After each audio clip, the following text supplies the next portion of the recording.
My grandfather once asked me whether I care if I live or die. Yeah, I do, but now it's too late. Welcome to the Canard Files, a Darkwing Duck podcast. I'm your host, Will Santana, and I'm Mike Russo, and if I yell any louder, I'll rupture something. What's going on, Mike? You doing all right, man? Yeah, I'm good today. Got a little bit of a scratchy throat, but I'm feeling okay. How are you? All right. I'm pretty good, man. But I got some good news. She's back. Woo. Hey, Tiff, how's it going? Hi, doing good. All right, so Tiffany Silver Braun's back with us again today, and we here to talk. I'm just going to give the episode name early because this is top 10 for me. I don't care. I don't care if it's number 10. I don't care if it's number 6. It's in my top 10 somewhere. Yeah. We're talking about Dead Duck. Oh, I love this episode. Me too. But you know what, Mike? I don't really hear people talk about this episode, man. It's kind of under the radar for some reason. Yeah, I don't know why. Once in a while I see it come up on a favorite list, but not as often as some other episodes.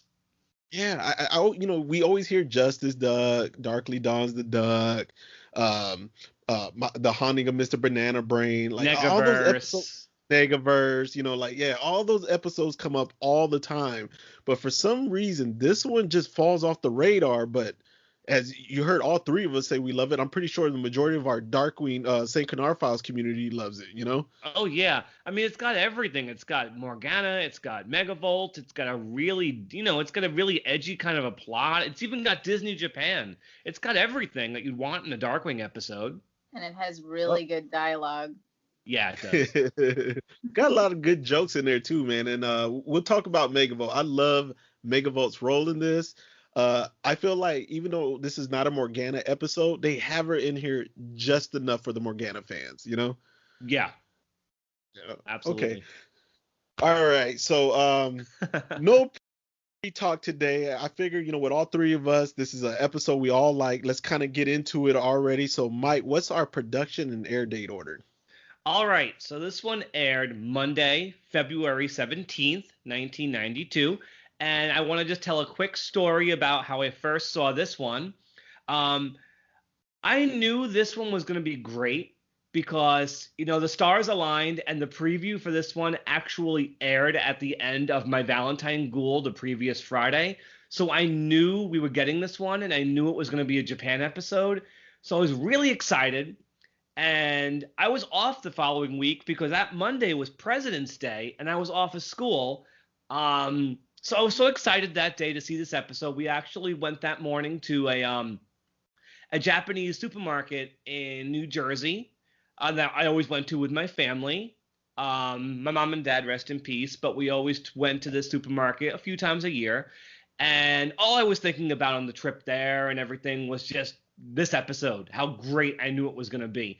I know we got home. I watched it at my grandmother's house. I had it programmed to record at home. And this one ended up jumping up to the very top of the pack right after the Megaverse as one of my all-time favorites after I saw it. Mm-hmm. It's just one of those episodes that I was obsessed with. I have it memorized now to this day. And I just love it that much. It's in my top 5. And that's how I saw it for the first time. And it's 55th in production order. Okay. All right. So who's our writer and story editor? Our story editor is Tad. Hey. Yeah. So no wonder this one is so good. Uh-huh. And our writer was Carter Crocker. Now most of the time we talked about him, he was a story editor. This is only one of 2 that he wrote. The other one was Hush Hush Sweet Charlatan. And I don't know about you guys, but I think Hush Hush Sweet Charlatan is better than this one. Not really. I was about to say, I was like, are you serious here? No, not the episode. No, not by a long shot. I was gonna say, Tiff, we need to kick Mike out of here. We'll do this one by ourselves. Yeah, he did 2 episodes and really, really, definitely very different. The 2 episodes he did. And the animation, this one was done by one of the best Disney Japan teams. I think they were called Tama. And beautiful animation. The last one we're getting by this crew. So let's save the animation here because we're not getting it this good again. This is the end of it. This studio is moving over to Little Mermaid and Goof Troop next year, so we're not going to see them anymore in Darkwing Duck.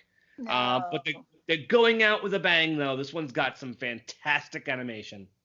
Okay. Now, Tiffany, Mike said this is top 5 for him. I said for me it's top 10. Where's it at for you? And I'd probably say top 5 as well. see, okay, top 5. I guess for me it's hard to get episodes in the top 5 because the Quackerjack ones just kind of filled that up.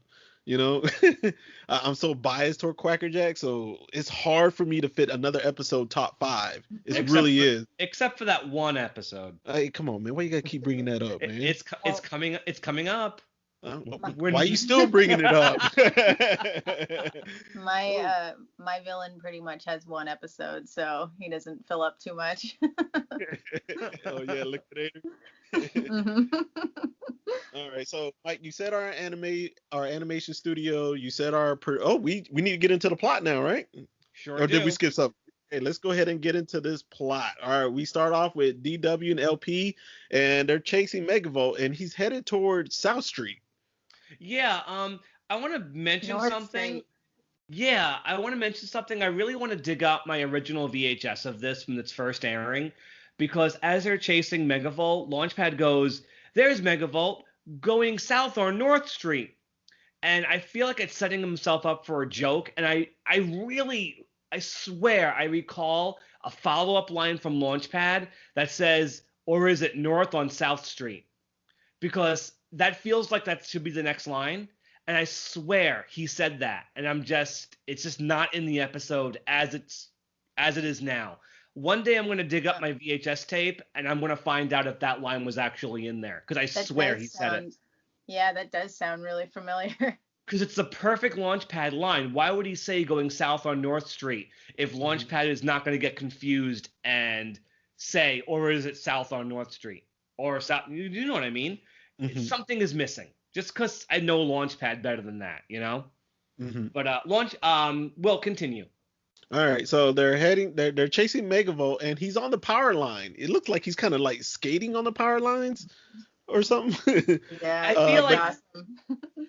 I feel like this is something that Megavolt did more often, but I think he only does it in this episode. But it's like the perfect Megavolt thing to do. Mm-hmm. And for those of you who played Darkwing on the TurboGrafx, this is like a shout out to that to this episode. The stage with Megavolt is with the power lines, so you should recognize that if you played the Darkwing game on the TurboGrafx. Or just watch a Let's Play on YouTube, because that game is terrible. Yeah, it's very terrible. All right, so where's Megavolt chasing them? Where is he leading them into, Mike? To an anvil factory. And Lord. The anvil factory. And Darkwing laments that for once he wishes it was a pillow factory. And yeah. So they go inside the anvil factory, and Darkwing is sidestepping anvils. Megavolt's dropping them on him, and Megavolt makes a comment, "There's nothing I can't do." And Tiffany, what does Darkwing do? It sets up the end of this episode. What does Darkwing do? He does that finger trick where you put your hands together and twist them, and it looks like you have one random squiggly finger in between. And it does that piano sound. Yeah. And Megavolt says, "Any idiot can do that," and then he can't do it. Proves I'm not just any idiot. And this is just a classic surreal Darkwing stupid joke. Darkwing gets up on the scaffolding, points the gas gun at him, and says, "Your goose is cooked, Megavolt." And Megavolt's like, "Shows what you know." And he runs over to an oven, a random oven up there in the scaffolding, opens it up, pulls out a goose, and says, "It's got a good 20 minutes left." It's the perfect stupid Darkwing Duck joke. And it comes out of left field, like you said. Why is there an oven up there out of nowhere? Yeah, this is a really silly Megavolt episode. Yeah. Oh yeah. Well, we're gonna get into Megavolt because I love Megavolt in this episode. He's even though funny. Even though it still kind of feels like a cameo though. It could have been any villain really, but I'm glad they picked Megavolt. Mm-hmm. It doesn't have to be him, but it just works. It works with him. Yeah. So Yeah, so now DW finally starts getting hit with the anvils. Yeah, I love the timing here. He gets hit with an anvil, knocks him off the scaffolding, and basically pummels him into the ground. Launchpad pulls him out of the ground, and the second Darkwing gets on his feet, another anvil hits him. And it ruins his helmet. That's Yeah. important. Yeah, and then Megavolt takes off, man. He's gone. Yeah. He's out of there. Crime waits for no man. Yep. So now they're heading to the rat catcher, and they're ready to roll, but LP's not comfortable. Why is that, Tiff? Because he's like, wait, you're not wearing a helmet. An anvil fell on it. I don't have time to get a new one. And wait. Launchpad won't let it go. Yeah. He's not letting it go at all. He's like, what if people see you? There's a lot of people that look up to you. Launchpad, give it a rest. So now that they still begin chasing Megavolt, he's back on the power lines. I just love the way it looks like he's just skating on them and stuff, man. It's so cool. Yeah. But Megavolt makes a turn and DW doesn't turn. So what happens next, Mike? Darkwing says, which way did he go? And Launchpad says, oh, he went that way, but we're going that way. And the rat catcher hits a park bench. Darkwing flies off of it. He makes sure he tells the audience not to try this at home. And he crashes headfirst into a brick wall, which we see from his point of view. Screen goes black as soon as he hits it. Tiff, did you notice though, like how close the bench was to the wall, but when they crash and he's flying, don't do this, kids don't do this at home. Like it was like taking forever for him to hit the wall. Yeah. That is true. Totally. So funny. That is true. I thought it was so funny, man. I was like, come on. I love the transition of him flying through the wall and then landing on the sparkly clouds. This episode's got some good backgrounds. Oh yeah, man. The episode's just full of jokes and it's all over the place to me, man. I really, really like this episode, man. I think this one would have been strong, and I'll go into later, even without being animated by Japan. But I think that extra polish it has really, really helps it. Mm-hmm. All right, so now Tiffany just told us Darkwing's in the clouds, Mike. What's going on? Okay, he stands up, makes a comment. He thought crashing headfirst through a brick wall would be more painful.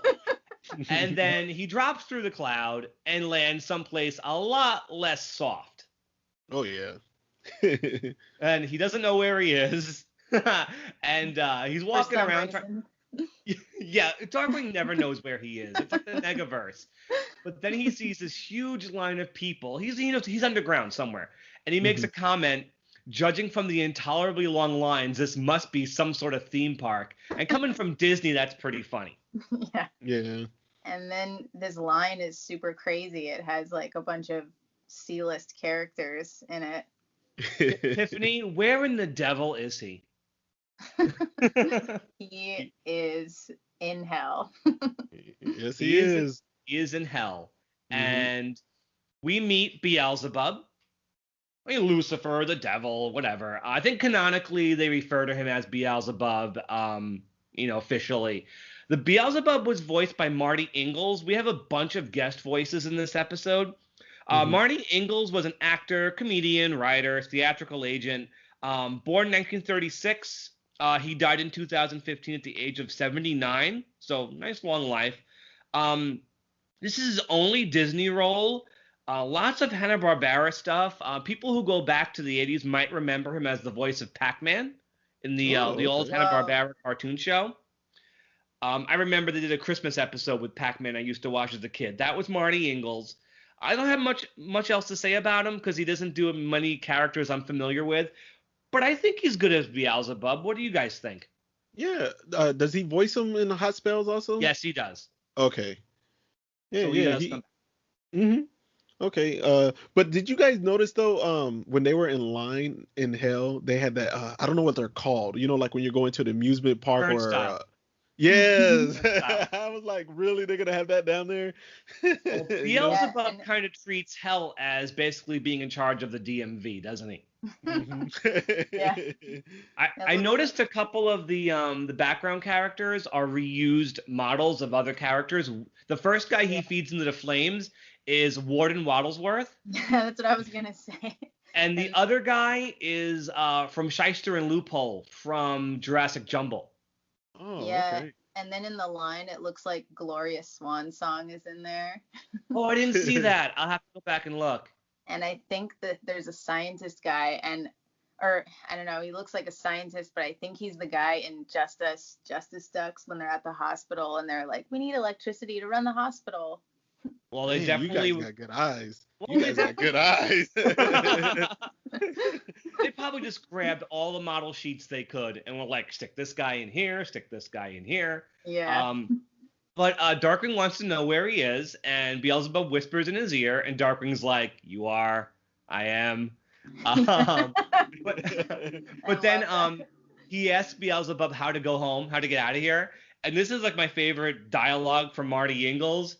He's like, out of here, out of, that's a good one. You don't, that's the answer, huh? Hey, plumber.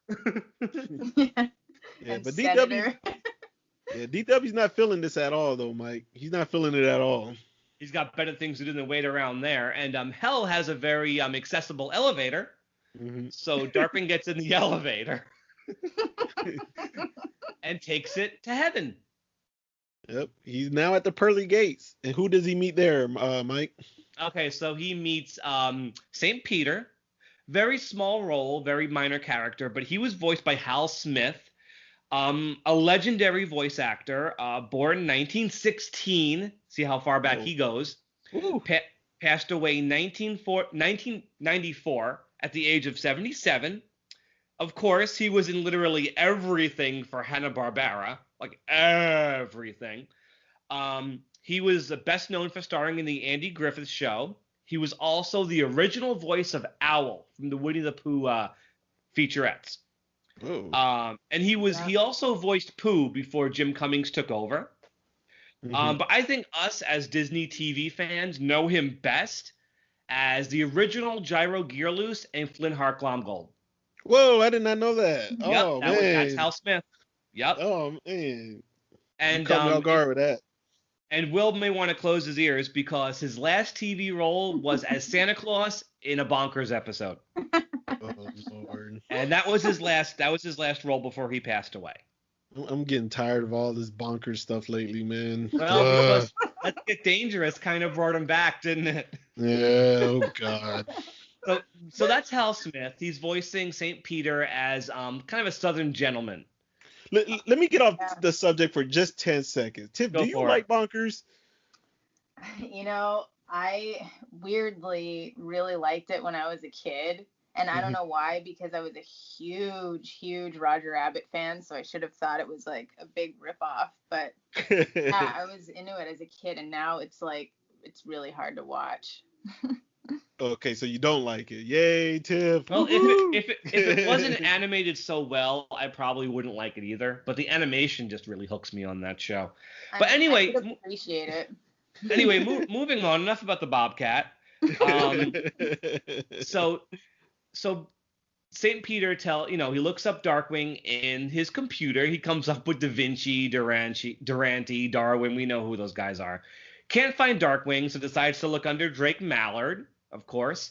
And then Beelzebub shows up. Will, what happens when Beelzebub comes in?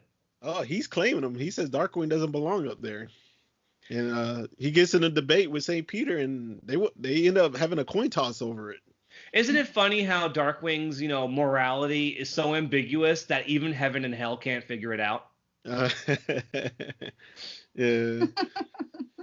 Because St. Peter's argument is that he's a crime fighter, right? Yeah, and Beelzebub said, no, he's a rotten, all-around bad egg. Look at those shifty eyes. The better to see villains with. But then Beelzebub says, we'll flip for it. Heads, I get the dead guy. Tails, he's yours. And that's when they tell Darkwing he's dead. He should have figured that out before already. Mm-hmm. And he leaves. He gets into the elevator and has the immortal line, if you two think I'm dead, you're dead wrong. I love that. Yeah. So now he's back in St. Canard.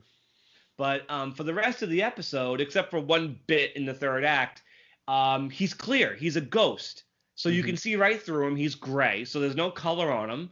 Could be why this one went to Japan, just because they were good at that kind of animation. He tries to ask a passerby if he's seen Launchpad, but the guy walks right through him. And Darkwing goes, yuppie snob. So he goes home.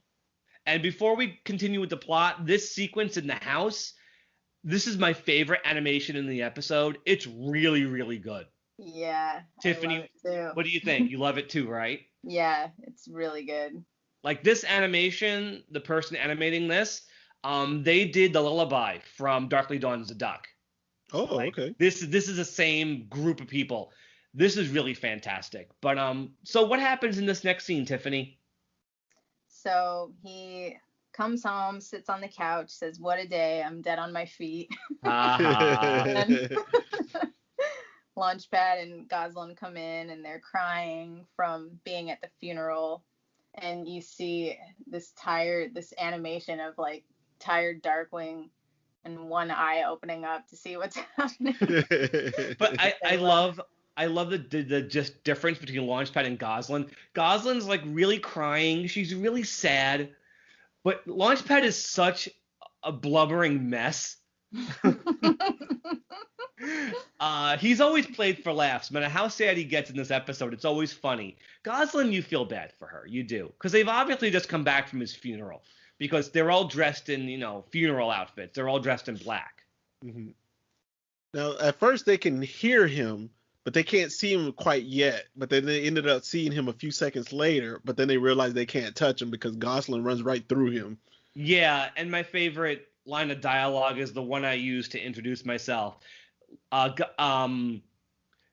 think Goslin says it's like I can almost hear him. And then Darkwing jumps on the coffee table and screams, "Almost! If I yell any louder, I'll rupture something!" Yeah. And when he does become visible, there's this great shot of the two of them screaming and diving behind the couch. Yeah.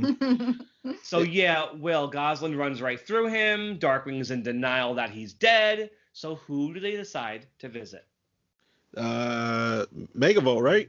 Morgana. Why did I say Megavolt? But LP tells him he needs an Undertaker.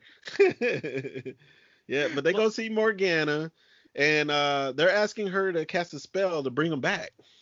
Anyone notice colored weird? Yeah, I was gonna say Morgana's coloring is different. All the dark red spots on her are colored pink. Mm-hmm. Yeah. I mean, as nice as it is to see her animated by Japan and not Sun Wu for once, her coloring is a little off. And no He Could Squeak and no Archie either. And Tiffany, still no feet. But you see her walk towards her spell book. She doesn't float. You see her legs walking her toward the spell book. Yeah, she's not floating this time, but still no feet, Mike. No feet. No. So at least they're consistent with the color difference. It's not like for one scene and then it goes back to normal. It wasn't a mistake. Tiff, you drew her with feet, didn't you once, like as Elvira? Yeah. Yeah. So if you want to see her feet, Tiffany's drawing is probably the closest you're gonna get to it. So Tiffany, what does Morgana do? She says that there's reincarnation, and so It's a very grave matter, she says. Yeah, it's a very grave matter. And she does a spell. And do you remember the incantation? Yeah, it says Liberty Gibbet and Spirit Placation bring Darkwing back through reincarnation. What'd she turn him into? A carnation. Well, you got the carnation part right. So she turns him back into himself. He's still a ghost, of course. As he's leaving the room, he passes the TV, and you get Opal Windbag. She came up in Twitching Channels. Me and Bill talked about her. I think this is Tress McNeil still. She says, on the next Opal Windbag show, villains who kill superheroes and the agents who represent them. And you see Megavolt behind her waving. I was going to say, I love that it's implied that that's what Morgana does. Even though she's this powerful witch, she's just like anybody else, and she watches Opal at home when she's alone. I also like the implication that nobody in St. Canard gives a crap about what happened to Darkwing. And they're so ambivalent about it that Megavolt can claim responsibility for his murder and not get in trouble for it. And this is Mike where I just love Megavolt for the rest of the episode. Like this has gone to his head. He's talking movies. He's talking books. Like it's gone to his head. He thinks he's a star now. You know? Yeah, Darkwing heads to the lighthouse in order to fight him to prove he's alive. But of course, he can't lay a finger on him. And like you said, Megavolt's on the phone trying to set up a movie deal. Mm-hmm. And he says, "Did we skip a part? Didn't Death show up first?" No, not yet. Soon. Okay. Like in the next couple of minutes, he does. Okay. Megavolt. Darkwing's trying to fight Megavolt. He gets an entrance line. He says, "I am the ghost of a chance you don't have." But he can't do anything to him. And that animation's pretty great when he's jumping around trying to fight him. And Megavolt goes, "I'm taking this to the you-know-who brothers." I think he's talking about Warner Brothers, but he obviously can't say that because it's his show. And that's when Darkwing turns around, and right in front of him is the Grim Reaper. Mm-hmm. So we skipped the part, I think. Then we skipped when he was up there with he ran into Death, and then like Death was in the neighborhood and he took Herb out. No, first. not yet. Well, not yet. That's the next scene. Oh my god, I got my scenes all backwards. He opens the door and he goes, "Okay, I have to accept it after you," and then slams the door. And I love the way Jim Cummings goes, "Ha! Do you believe that guy?" So yeah, then Darkwing goes home. Okay. And the great line, I've always loved it. Yeah, me too. What does he say, Tiffany? "This morning I was at Death's door, and now Death is at my door." And Will, cover your ears again. I already know the voice. The fake voice Darkwing uses, that's Bonker's voice. Like straight out. That's the Bonker's voice. And you see how close, in a way, it is to Darkwing. It's just a lot goofier. Mm-hmm. Anyway, enough about the Bobcat once again. Yeah, please. So he tells him to go next door. And this is one of my favorite jokes, and it totally justifies this scene. Will, tell us about what happens here. This is great.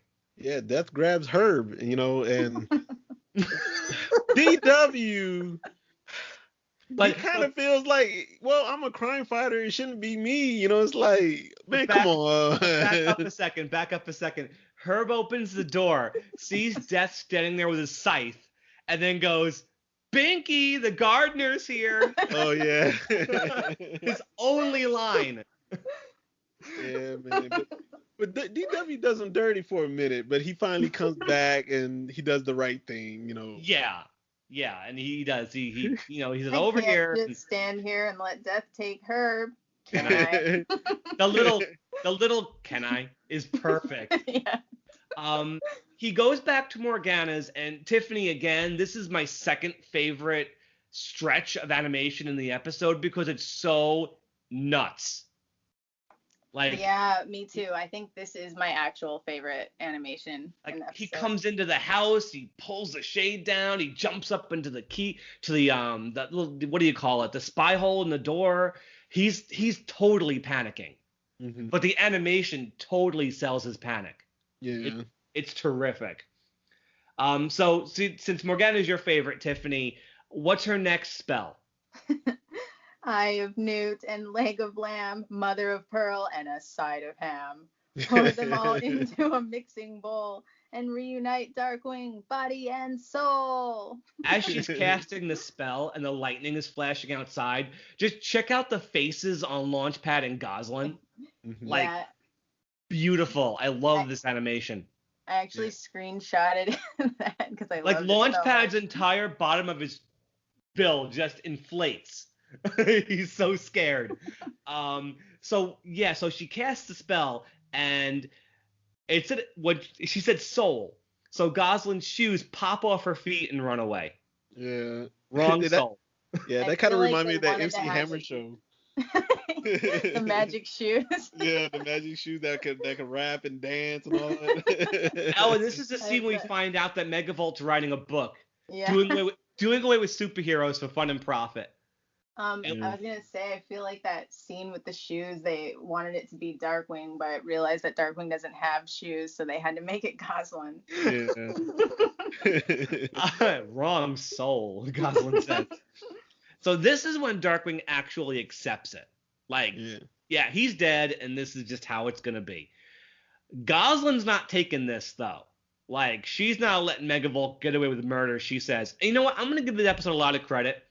It doesn't dance around this subject matter. Like, the characters say death, murder, kill, dead constantly. Like, this is not, they're not tiptoeing around this. They're just barreling headlong into this episode. I'm shocked this one didn't get banned. Well, because they at least tiptoed around saying hell and the devil. Yeah. But other Disney afternoon shows would do episodes where, like, Baloo or Scrooge thought they were dying and put their affairs in order, but there was all a misunderstanding. Here, he's just actually dead. Yeah. You can't do this with anybody else but Darkwing. Yeah. Don't they go to the cemetery next? Yeah, I want to describe the scene because I think this is my single favorite scene in the whole episode. It's so good. It's so funny. They're walking through the cemetery and Darkwing's being very stoic about it. You know, he's saying, I wish I was there, to see my funeral, to see the mourners and the flowers. And then he walks past his quote-unquote headstone. It's a Polaroid of himself stuck to a road cone. It's so dirty. And this is when he loses it. He drops to his knees and starts to cry. And he just, oh my God, it's so funny. And you see a close-up of Darkwing, your favorite. Yeah, and they cut to a close-up of Launchpad, who's just like, I don't even know what the drawing is meant to imply, but he looks like he's half brain dead. Yeah. And he just flicks his bill with his finger, like Launchpad can't be bothered to even focus on what's going on. And then Darkwing is like sobbing, why? Why didn't I hire a press agent when I had the chance? So Will, what happens next? We're at the talk show again, and now Megavolt, he's gloating it up. He's bragging about his status of killing DW. Like you said, they're using the words kill and murder and everything, man. And someone is in the audience. Yep, Goslin. Is she wearing her shoes? I don't remember. I didn't catch that. It would be funny if she wasn't. I think she is, but it'd be really funny if she wasn't. Oh, okay. I didn't even notice think to even look at it or notice that. And she's mad. She's like, why aren't you in jail? If you guys buy this book, you should demand a refund. And Megavolt grabs her, and right there on the air, he says to her he's going to do away with her. He's not playing around. Yep. And so Darkwing and Launchpad are actually at home watching, so they know this is happening. Yeah. And then we head to the lighthouse now, right? Yup. Tiffany, you want to take it from here? Yeah. So let's see. Let me remember. Okay. They go. He's got Goslin tied up. Oh yeah. And Death grabs Darkwing at the again and said, "I forgot about you." And then you finally hear Death's voice, and he says, "I did not forget about you." Launchpad actually showed up to help Goslin, and they both ended up getting tied up. Oh, so Death finally talks. It should be a voice we should all recognize right away. This is Tony Jay, another legendary voice actor. Born in 1933, passed away in 2006. I think he had lung cancer at 73. Tons of voice work. Like Hal Smith, I don't see a point going through all of it. Check his IMDb. He's in everything. For us, as Disney television fans, he was Shere Khan in Tailspin. Okay. And he was also Judge Frollo on Hunchback. Yeah, that's what I think of him as. I think that's what most people think of him as, but I always think of him as Shere Khan first because I grew up with Tailspin. Hi, Bill. So he's Death. So, Will, what happens? He takes Darkwing away, doesn't he? Yeah, he takes him away, and Darkwing, he's begging, he's He's trying to make a deal now. Yep. What's his that's deal? already heard. That finger trick. That finger trick. He's like, I bet I can do something you can't. And Death is cocky. He's like, there's nothing you can do that I can't do. Which we heard this already at the beginning of the episode. And Death can't do it. Yeah. His hands fall apart. As imposing and scary as Death is, deep down he's a very shy Grim Reaper who's just sad that people try to run from him. Like he says it. Why does everybody want to make this hard? Why does everybody hate me so? Why does everyone try to bribe me? Or try to run from me? Do you know how that makes me feel? Yeah, so his hands fall apart when he tries it, and Darkwing's like, ew. Yeah. But he makes a deal. You can't do this. I get an hour to save Goslin. And he gets this hour. And as he floats back to Earth, he says, see you around, sucker. Yes, will. So his problem is he can't untie the ropes by himself. So he talks Launchpad through it. Yep. And it seems like it takes forever, though. Well, it's Launchpad. Yeah. We gotta backtrack for a second because when Megavolt was introducing himself, Goslin sees Darkwing. Obviously, Megavolt doesn't see him, and she goes, "Darkwing Duck!" And Megavolt jumps behind a chair. Where? Yeah. So going back, going forward. I mean, he has to talk Launchpad into fighting Megavolt, which isn't easy because Launchpad is not the brightest bulb in the pack. But in the end, he has Launchpad talk Megavolt into an existential crisis. Mm-hmm. Yeah, I love that.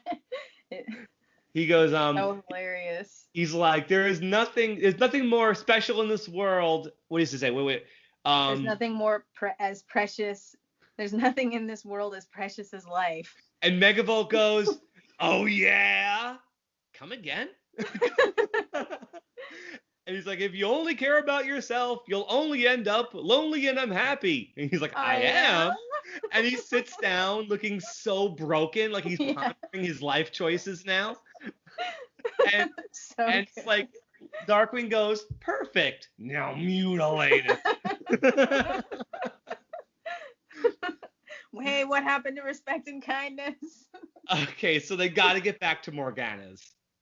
Mm-hmm. And what is the bad news, Tiffany? The bad news is, unlike the common cold, death is a little bit more permanent. Yeah, so that's it. It's not happening. Mm-hmm. And yeah, the Grim Reaper shows. Go ahead.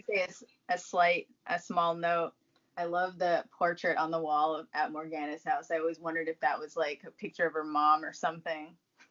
Oh, animation touch. There are scene transitions that look like a zippering body bag. Anybody notice that? Mm-hmm. Isn't that cool? So yeah, Death shows up. It's time to go. Darkwing asks for one more minute to say goodbye. So he gets one more minute.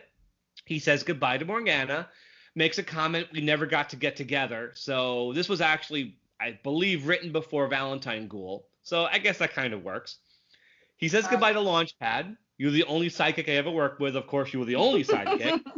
And then says goodbye to Goslin. And what does he say? Eat your vegetables, wash behind your ears, stay out of prison. So he says goodbye and he leaves. And as soon as they get out of earshot, as soon as they leave Macabre Manor, Will, what does Darkwing do? I thought he kind of was just leaving gracefully at first, wasn't he? He was. At first. Yeah, he was leaving gracefully, but then he begins to beg. He's groveling and begging again. Yeah, I'll never ride without a helmet again, he says, over and over again. Yeah. And there was only one. I don't want to die. I don't want to die. Come on, don't make me. So there's only one way for this episode to end, obviously. I didn't see this twist coming the very first time I saw it. Me either. I thought Death was gonna let him come back. That is one way it could have ended. Mm-hmm. But he does wake up. He's at home. He has a bandage on his head. He does the whole Wizard of Oz, you were there, and you, this thing. And Goslin's like, it was a miracle you weren't killed. Oh, Goslin, sweetie, I was killed. So Drake is happy he's at least not dead. My last favorite line of the episode, he comes running into the living room. He goes, "There's my couch. There's my chair." And then he falls over and he goes, "There's that rug I always trip over. I love that rug."